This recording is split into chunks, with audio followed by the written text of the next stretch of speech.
We're now going to take a tour around your machine.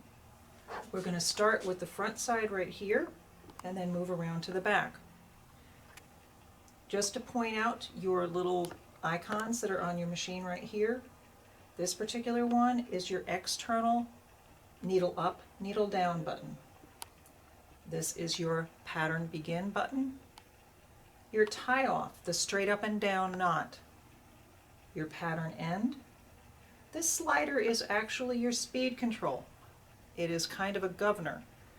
This is definitely used when you're not using your foot pedal and only using your green button to make the machine go. Next one up, we have the presser foot lifter. The beginning 4 series do not have this. You actually have a manual presser foot lifter in the back of your machine. Scissors. Not all of the machines have scissors, but most of them do. Your quick reverse button.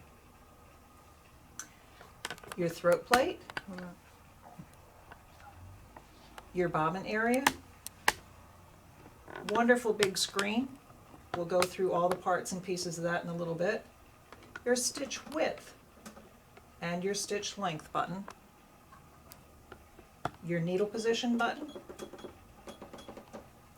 And when we turn around, we have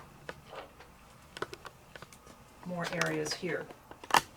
This would be to put your USB stick in if you're doing embroidery.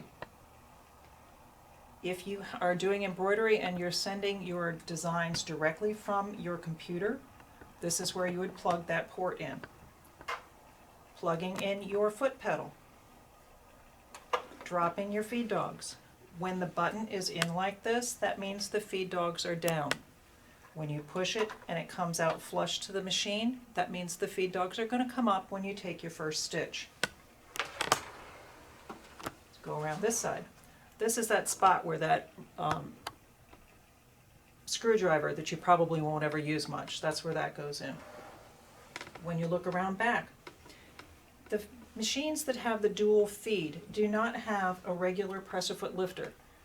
This is actually for the dual feed, and you're going to push that down when you have the correct foot in it. It feels like a presser foot lifter, but it's not.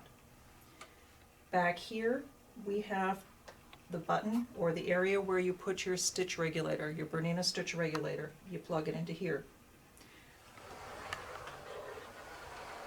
You have 2 spool holders. You have your vertical spool holder, and that's for what we call cross-wound thread. If you look at the thread, it looks like it's crisscross on the spool.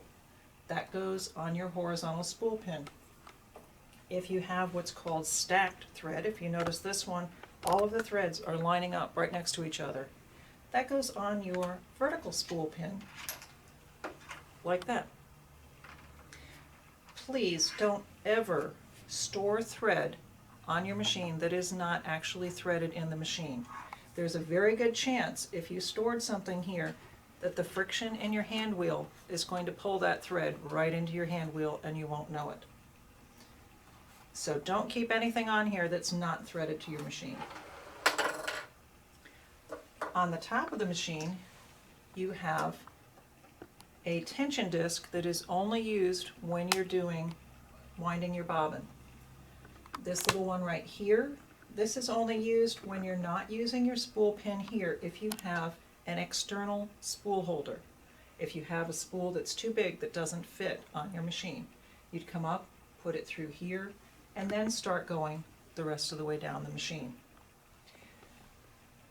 Bobbin area. You're going to love this great big bobbin. But one of the things that's a little bit different is there's no, I always call it the barn door. I don't know what the real name of it is. But to get this out of here, you're going to push that little button and it's going to come straight out. Bobbins are machine specific.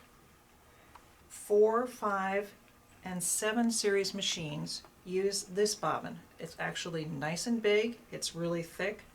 The 8 series bobbins are these. You can tell the difference. The 8 series has a little bit more of the silver on it. They're actually narrower as well. We're going to be working with the big bobbin.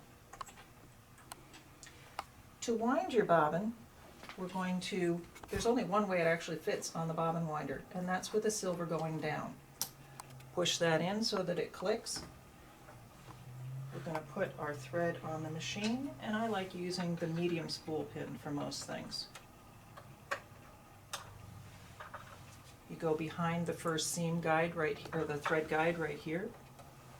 There are arrows on the top of your machine which direction to actually thread for the bobbin winder. And it actually goes in a figure 8, which is something that's a little bit different. When you're winding your bobbin, I like to wind the thread around a few times, and you actually have multiple thread cutters on your machine, one of which is right here on the bobbin winder. So if I cut the thread right there, push that over, your bobbin's going to go. You can change the speed of which you wind your bobbin. It can either be filled all the way or partially. I just turned that off so it's not going to be filling the whole bobbin. So to take that off, I'm going to use that thread cutter right there. Take it out of the first guide right here, and we're going to thread the machine. Leaving it in the first guide back here, following the arrows down. It goes up, it finds its way into the take-up lever on the side over here, straight down. There is a guide right here, and there's a guide right here on this one. The thing that everyone really loves about these machines is the needle threader. So you're going to either love it or you're going to hate it. I'm hoping that you're going to really learn to love it when you remember how to do this. Right now, I'm going to push down the automatic needle threader. There's the head on the needle threader right here. The thread will get caught over on the side, and I'm going to pull it around front. Now when I push down harder, right now this is actually not all the way in the needle, so I'm going to give it just a little bit of a boost from the back. Sometimes you need to, sometimes you don't, to make sure that actually fits all the way around the needle. You'll also find, if you look on the side of the needle threader, there is a slot right here, and you need to make sure that that thread goes right into that slot. Have it come up on your right hand, and when you let go with your left hand, don't forget to let go with your right hand. If you don't let go with your right hand, you're going to pull that thread right back out there. It automatically comes up and stays in a loop in the back. You can leave it that way if you'd like.